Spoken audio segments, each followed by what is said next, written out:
Comenzamos una nueva entrevista en El Mostrador para hablar de todo el tema de elecciones, también lo que viene más adelante, y hoy nos acompaña la exministra también, senadora electa, Claudia Pascual, a quien le agradecemos el tiempo para contestar y conversar con nosotros. Gracias, Claudia. Muchas gracias, Nicole. A ti también. Claudia, bueno, partamos por el tema de la elección presidencial, a propósito de que fue una de las personas que acompañó también a Gabriel Boric a este debate radial, el último que se ha registrado hasta ahora. ¿Cómo vio el desempeño del candidato? Ahí también hablaba de algunas modificaciones, sobre todo en lo económico. ¿Alcanzan estos cambios, estos matices que se hicieron en el programa para conquistar esos votos indecisos, cree usted? El énfasis que se ha puesto en segunda vuelta, para segunda vuelta, tiene que ver precisamente con poder convocar a todas las fuerzas que llamaron a votar por el apruebo, a todas las personas que se movilizaron a votar por el apruebo y que a lo mejor como personas no se sintieron convocadas para votar en esta primera vuelta. Desde esa perspectiva, indudablemente hay, por un lado, pequeños ajustes, digamos, o adecuaciones en función de, sobre todo en el ámbito económico, yo diría, de poder explorar un poco más cómo va a desarrollarse, digamos, el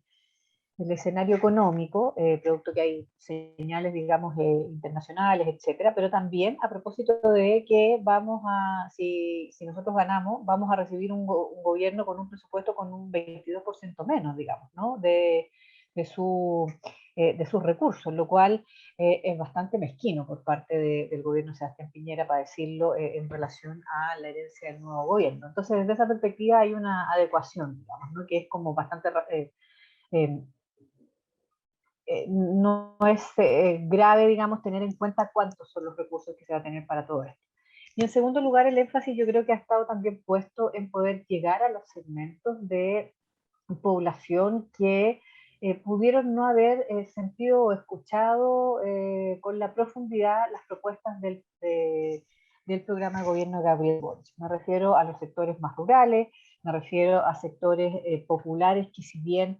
urbanos, que si bien van a estar tremendamente afectados, digamos, por un eventual gobierno del candidato de ultraderecha, no necesariamente se sintieron convocados a votar y que hoy día estamos haciendo todos los esfuerzos porque se movilicen también a votar. Y desde esa perspectiva creo que en los ámbitos de apoyo a la micro, pequeña y mediana empresa, a la seguridad en el empleo, a también el combate indudablemente, porque nos interesa combatir de manera eficiente las bandas delictuales, el narcotráfico, pero también esto tiene que ir de la mano de resolver la desigualdad profunda que hay en materia socioeconómica en nuestro país, que hace que también haya un clima propicio, digamos, también para la situación delincuencial, digamos, ¿no? Entonces, desde esa perspectiva se han ido afinando, digamos, los contenidos,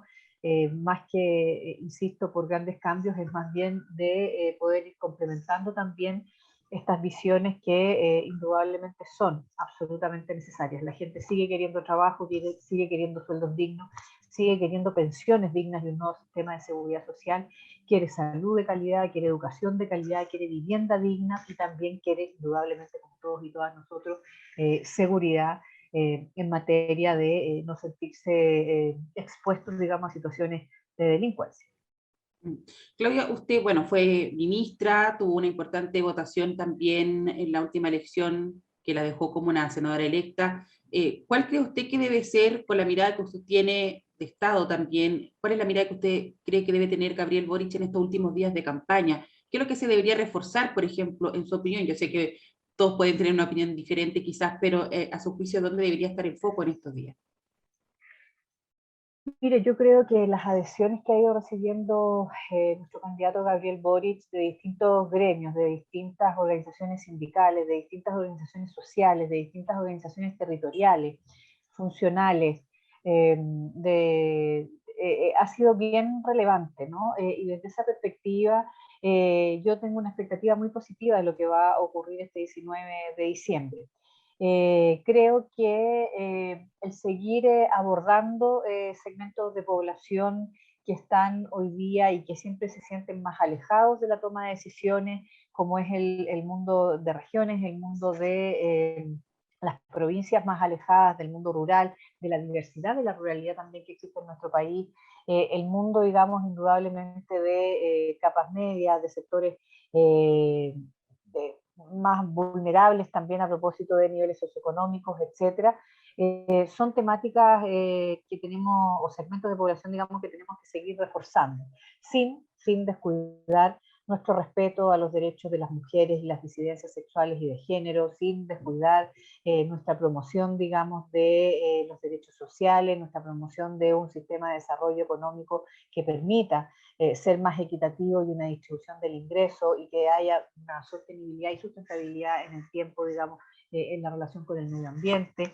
etcétera, etcétera. Yo creo que, y por supuesto, en el día en particular como es hoy, en el Día Internacional de los Derechos Humanos, nuestra renovación del compromiso también más irrestricto con la valoración de los derechos humanos, sus principios y por supuesto con seguir buscando la verdad plena, la justicia, la reparación y las garantías de no repetición, tanto de los crímenes cometidos de lesa humanidad en dictadura, como también de las profundas violaciones a los derechos humanos que se han cometido en este gobierno de Sebastián Piñera, que aprovecho de decir a algunos que están bastante contentos con la supuesta con el comunicado, digamos, que hace la Corte Interamericana de Derechos Humanos y no la haya, como andan diciendo unos bots en el Twitter, lo que está diciendo es que debe tener más antecedentes, ¿no? Está diciendo que no se promovieron las violaciones a los derechos humanos en nuestro país. Entonces, lo digo porque me parece que en este día especialmente sensible en esa materia, también instalar noticias falsas en este ámbito no corresponde. Claudia, No cuando lo usted hacen vuelve ustedes, obviamente, lo digo por el debate de la mañana, que Sí. fue bastante profusa la cantidad de noticias mentirosas. Claudia, con usted vuelve el Partido Comunista al Senado, algo relevante también para la colectividad, pero también cómo lo ve usted en ese contexto, los desafíos que tienen ustedes como senadores del Partido Comunista en este ambiente donde el anticomunismo se ha reinstalado, por decirlo así, en la campaña, se le cobra, digamos, de alguna manera eso a Gabriel Boric, se habla que es el candidato del Partido Comunista, se le pregunta mucho si va a tener ministros comunistas como sí, no recordando en el fondo que también hubo ministros comunistas en el gobierno de la expresidenta Bachelet. ¿Cómo ve usted en ese contexto el desafío que ustedes tienen en el Senado también? Mire, yo creo que el miedo, el pupo de los y las comunistas es un recurso archi ultra utilizado por la derecha y la extrema derecha en nuestro país. Es un recurso que durante muchas décadas ha tenido réditos, digamos, pero siento que aquellos que utilizan este recurso están absolutamente pegados en una lógica de la Guerra Fría, en los juicios y los prejuicios frente a los y las comunistas. Los comunistas chilenos hemos demostrado no solo nuestra lealtad a los gobiernos a los cuales hemos decidido apoyar e incluso integrar, como fue en el segundo gobierno de la presidenta Bachelet, como fue también obviamente en el gobierno de la Unidad Popular, pero queremos también decir que sabemos que no toda la población chilena es comunista, no nos interesa tampoco que la totalidad de Chile sea comunista, creemos en la diversidad y creemos también en la unidad desde las distintas identidades que se pueden tener en términos políticos, sociales, económicas y culturales. Y por lo tanto, desde esa perspectiva, nuestro desafío siempre va a ser seguir avanzando en las demandas, en las necesidades que tiene la gran mayoría de la población en nuestro país, sobre todo también en el respaldo a los derechos individuales y colectivos de trabajadoras y trabajadores, a los derechos de las mujeres, a los derechos de las disidencias sexogenéricas, a los derechos de nuestros pueblos originarios, de niños, niñas y adolescentes, de jóvenes, de personas mayores, de personas en situación de discapacidad, etcétera, etcétera, ¿no? Entonces, desde esa perspectiva, nosotros vamos a seguir trabajando por aquello, pero al mismo tiempo también tratando de algo que siempre hemos hecho, ¿no? Es que hemos sido también tratando de buscar las alianzas desde esa diversidad para avanzar junto con otros y con otras en pos de las necesidades de la gente. Yo creo que ese desafío indudablemente que puede estar, se puede ver como más difícil hoy día en un Senado en particular que está cuantitativamente empatado, pero que sin embargo yo creo que cualitativamente se pueden provocar desempates si en primer lugar generamos nuevas formas de participación político-social que permitan que las organizaciones, que la ciudadanía manifieste de manera mucho más incidente cómo quiere que sean las legislaciones en nuestro país, cómo quiere que se comporte también el Parlamento, cómo quiere que se comporten las políticas públicas de nuestro país, ¿no? Y desde esa perspectiva, yo apelo, digamos, a no quedarnos estrictamente en el trabajo, por así decirlo, como encerrados de oficina del Parlamento, sino todo lo contrario, generar puentes de comunicación lo más cotidiano y fluido posible con las organizaciones sociales, territoriales, sindicales, todas, digamos, ¿no? del país y no solo de la región metropolitana. Oye, quiero hacerles las dos últimas preguntas, y la primera es, ¿cómo ve usted la relación del Partido Comunista con el Frente Amplio? En la Convención Constitucional no fue tan de amigos, juntos pero no revueltos, quizás decían algunos en un comienzo. ¿Eso usted cree que se pueda traspasar también al Congreso, o usted cree que va a ser una relación más colaborativa o más unido, digamos, en el contexto de un gobierno? Yo tengo primero el diagnóstico, digamos, que las relaciones siempre entre entidades políticas distintas, diversas,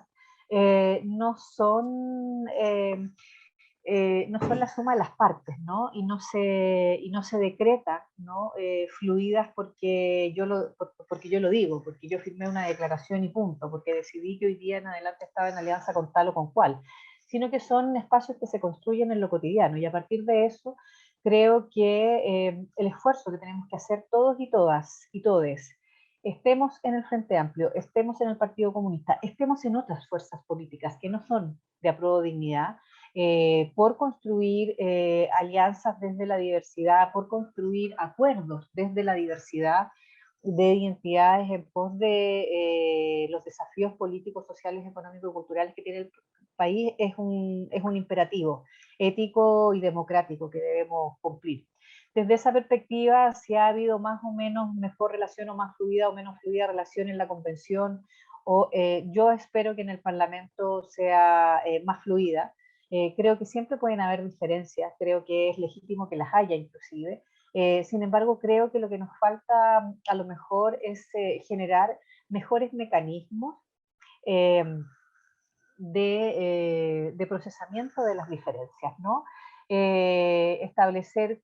formas de trabajo que impliquen, tenemos una diferencia, nos llamamos por teléfono, hacemos reunión, conversamos, definimos qué es lo que podemos acordar, qué es lo que no podemos acordar, pero se allanan los caminos de conversación y no lo que parece que a ratos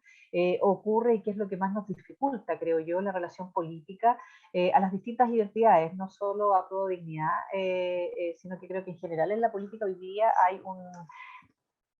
hay un privilegio, por así decirlo, o de privilegiar el mandarse los recados por medios de comunicación o por redes sociales antes que agarrar teléfono, ir a buscarte, sentarte en una reunión y tratar de conversarlo. Yo apostaría a procesarla, a tener mecanismos de procesamiento de diferencia y buscar lo que más nos une, porque creo que la gente está también cansada de un ejercicio de la política que sobrevalora la diferencia y la polémica por sobre las posibilidades de encuentro y de unidad en pos de los intereses de las grandes mayorías del país. De lo último, ¿se podría hablar de un quiebre dentro del Partido Comunista, o es más bien no sé, un enfrentamiento, entre comillas, de ideas de una política más antigua, entre comillas, y de una que se adapta a los nuevos tiempos? ¿Cómo lo veis? Si se podría hablar o no de un quiebre.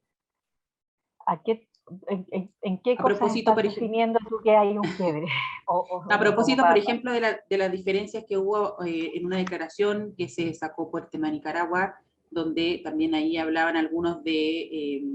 una torpeza, otros hablaban de que no era una torpeza, sino que era algo que, porque lo hacían personas que no eran torpes políticamente, sino que había también una postura clara respecto del tema, a pesar de las diferencias que otros marcaron. Y yo en otras cosas que han habido, pero principalmente ese fue, digamos, el que mostró no, públicamente yo esta no creo que haya un diferencia. quiebre, yo no creo que haya un quiebre. El Partido Comunista, la Juventud Comunista, a lo largo de su historia y muy en particular en el marco de los últimos 30 años, le tocó vivir situaciones de crisis bien complejas, precisamente cuando cayó el muro, cuando se cayeron los llamados socialismos reales. Por lo tanto, vivió crisis políticas bien duras, y creo que no estamos ni de cerca de una situación que yo, al menos generacionalmente, porque me tocó vivirlas y fueron muy fuertes, no solo políticas, sino que emocionalmente, creo que no hemos vuelto a estar en ningún momento en una situación de ese tipo, menos en el último tiempo. Sí, hay situaciones en las cuales yo creo que ha faltado a lo mejor conversar más, algo que nos caracteriza a las y los comunistas, que no es tener opiniones todos igual, sino que lo que nos caracteriza es tomar decisiones, y una vez que tomamos decisiones colectivas, respetar esa decisión colectiva y todos y todas, independiente de lo que opinamos, jugarnos por esa decisión colectiva. Y creo que desde esa perspectiva puede haber habido situaciones en las cuales haya faltado afinar mucho más la opinión colectiva, pero yo no veo una situación de quiebre, ni mucho menos una situación de crisis como, insisto, al menos lo que yo considero crisis profunda que vivimos, como las que se vivieron a fines de del año 89, principios de los años Pero 90, que fueron bastante dolorosas para nosotros también, insisto, política y emocionalmente. No Pero veo se nada podría hablar similar. de una confrontación quizás de la mirada de cómo hacer política, porque uno de los reclamos que le hicieron pública esta diferencia, por ejemplo, con esa declaración, tenía que ver con un estándar mucho más alto a propósito, por ejemplo, del tema de la situación de las mujeres, el tema de los derechos humanos. ¿Hay una diferencia? ¿Se Yo confrontó dos creo, visiones no, quizás? mira, yo creo que falta colectivizar más ciertas opiniones. Eso fue algo sumamente puntual, y me imagino, yo no estoy en la dirección del partido, digamos, pero me imagino que eso se ha seguido conversando para poder efectivamente retornar, digamos, a nuestras formas de debatir, que implican que cada uno puede dar la opinión que tenga. No hay una imposición de opiniones, pero que demos el debate hasta agotarlo, y por lo tanto una vez que tomamos decisión nos podamos colocar tras él, y esa decisión todos, todas y todos. Así que Para yo cerrar creo que es algo puntual, definitivamente, que es el que pasó ya. para cerrar definitivamente ese tema y también la entrevista de Claudia, se podría decir quizás que hay una, o sea que, porque la principal crítica de que se hace al Partido Comunista es con una visión histórica muy antigua, o sea, no aludiendo a los nuevos tiempos, a cómo se ha desempeñado el PC, digamos, en los últimos años. ¿Usted cree que ha existido una renovación de esta mirada del Partido Comunista también en estas últimas décadas, por ejemplo? El Partido Comunista de Chile es una colectividad política que actúa para todos los periodos históricos en los cuales ha estado, y yo creo que renueva su visión política, económica, social y cultural, renueva también estas valoraciones cuando también se hace cargo de problemáticas que hemos venido arrastrando a lo largo de la historia del país, pero también de problemáticas nuevas, ¿no? O de nuevas miradas sobre los mismos fenómenos que hemos visto en décadas o en años anteriores. Y por lo tanto, desde esa perspectiva, yo siento que el partido hace un esfuerzo bastante grande por ir renovando no solo su discurso, sino que por sobre todo su diagnóstico y sus propuestas, ¿no? Y desde esa perspectiva me parece que es absolutamente sintomático que hayamos puesto y que hayamos avanzado, digamos, porque no podemos negar que a la izquierda en general, no solo al Partido Comunista, le costó asumir ciertas miradas, como por ejemplo tener visiones mucho más profundamente medioambientalistas, tener visiones de respeto a las diversidades sexuales y genéricas y de género, digamos, ¿no?